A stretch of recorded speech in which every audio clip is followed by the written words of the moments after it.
ओम श्री गणेशाय नमः।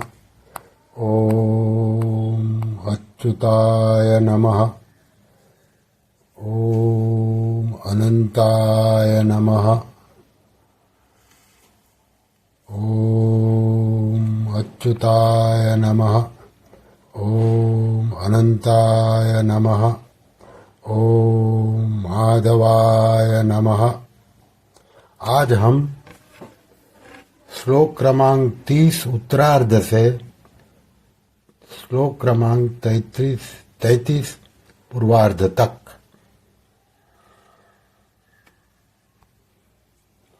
पूर्व श्लोक में अपने शरीर के शोक जनित 8 चिन्हों का वर्णन करके अब अर्जुन भावी परिणाम के सूचक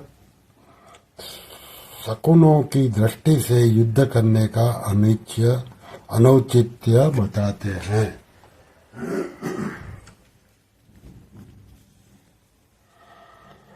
निमित्तानि च पश्यामि विपरीतानि केशव न च श्रेयोनुपश्यामि हत्वा स्वजन माहवे। अर्थ देख ले। हे केशव, मैं लक्षणों यानी कि शकुनों को भी विपरीत देख रहा हूं और युद्ध में स्वजनों को मारकर श्रेय यानी कि लाभ भी नहीं देख रहा हूं। व्याख्या देखे। निमित्तानि च पश्यामि विपरीतानि केशव। हे केशव, मैं शकुनों को भी विपरीत ही देख रहा हूं।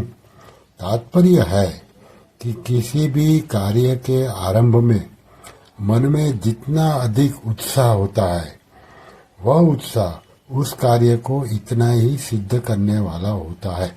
परंतु अगर कार्य के आरंभ में ही उत्साह भंग हो जाता है, मन में संकल्प विकल्प ठीक नहीं होते, तो उस कार्य का परिणाम अच्छा नहीं होता। इसी भाव से अर्जुन कह रहे हैं कि अभी मेरे शरीर में अवयवों का शिथिल होना, कंप होना, मुख का सूखना आदि जो लक्षण हो रहे हैं, ये व्यक्तिगत शकुन भी ठीक नहीं हो रहे हैं। इसके सिवाय आकाश से उल्कापात होना, असमय में ग्रहण लगना, भूकंप होना, पशु पक्षियों का भयंकर बोली बोलना, चंद्रमा के काले चिन्ह का मिट सा जाना, बादलों से रक्त की वर्षा होना आदि जो पहले शकुन हुए हैं वे भी ठीक नहीं है। इस तरह अभी के और पहले के इन दोनों शकुनों की ओर देखता हूं तो मेरे में ये दोनों ही शकुन विपरीत अर्थात भावी अनिष्ट के सूचक दिखते हैं। न चो श्रेयोनुपश्यामि हत्वा स्वजनमाहवे। युद्ध में अपने कुटुंबियों को मारने में हमें कोई लाभ, कौन सा लाभ होगा? कोई लाभ होगा ऐसी बात भी नहीं है। इस युद्ध के परिणाम में हमारे लिए लोक और परलोक दोनों ही हितकारक नहीं दिखते। कारण कि जो अपने कुल का नाश करता है वह अत्यंत पापी होता है। अतः कुल का नाश करने में से हमें पाप ही लगेगा, जिससे नरक की प्राप्ति होगी। इस श्लोक में निमित्तानि पश्यामि और श्रेयः अनुपश्यामि, इन दोनों वाक्यों से अर्जुन यह कहना चाहते हैं कि मैं शकुनों को देखूं अथवा स्वयं विचार करूं, दोनों ही रीति से युद्ध का आरंभ और उसका परिणाम हमारे लिए और संसार मात्र के लिए हितकारक नहीं दिखता। जिससे न तो शुभ शकुन दिखते हैं और न श्रेय ही दिखता है, ऐसी अनिष्टकारक विजय को प्राप्त करने में की अनिच्छा अर्जुन आगे के श्लोक में प्रकट करते हैं। न कांक्षे विजयं च कृष्ण न च राज्यं सुखानि च किन्नो राज्येन गोविंद किम भोगैर्जीवितेन वा। इसका अर्थ लिख ले, हे कृष्ण, मैं न तो विजय चाहता हूं, न राज्य चाहता हूं और न सुखों को चाहता हूं। हे गोविंद, हम लोगों को राज्य से क्या लाभ, भोगों से क्या लाभ, अथवा जीने से भी क्या लाभ। अभी इसका व्याख्या समझ ले। न कांक्षे विजयम कृष्ण न च राज्यम सुखानि च। मान ले कि युद्ध में हमारी विजय हो जाए तो विजय होने से पूरी पृथ्वी पर हमारा राज्य हो जाएगा, अधिकार हो जाएगा। पृथ्वी का राज्य मिलने से हमें अनेक प्रकार के सुख मिलेंगे, परंतु इनमें से मैं कुछ भी नहीं चाहता, अर्थात मेरे मन में विजय, राज्य एवं सुखों की कामना नहीं है।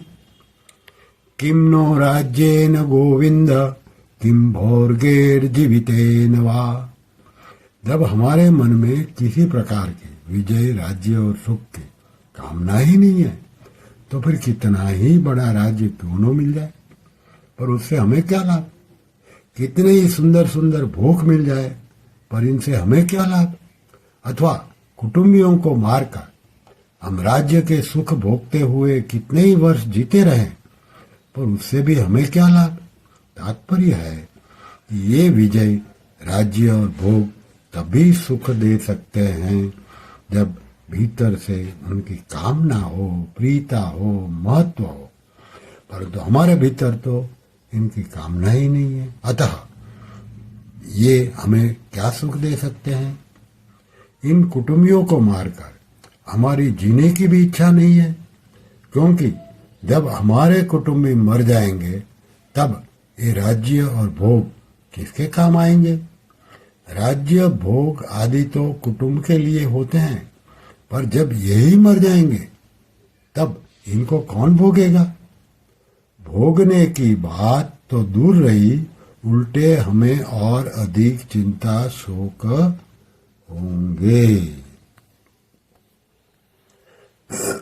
अर्जुन विजय आदि क्यों नहीं चाहते हैं, इसका हेतु आगे के श्लोक में बताते हैं।